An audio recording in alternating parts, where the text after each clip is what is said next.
If you like our video, click the button to subscribe to our channel and get easy access to new content.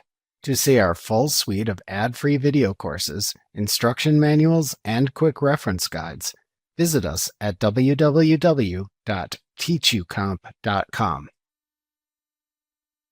To customize your company's subscriptions and billing settings in QuickBooks Online, click the Settings button in the QuickBooks Online toolbar. Then click the Subscriptions and Billing link under the Profile heading in the menu to open a page that shows your billing information and subscriptions in the page content area. Your company ID and payment method appear at the top of the page.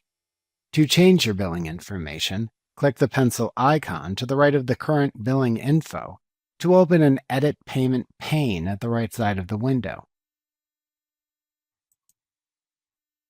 Here, click the Add Payment Method link to enter your new billing information, and then click the Save and Use button to update it and set it as the new payment method.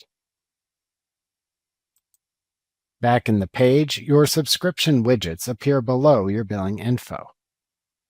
Current subscription widgets appear in color, and inactive subscription widgets appear in black and white. You can click a widget's links to manage its related plans or learn more about them. There are widgets for QuickBooks Online and its related services.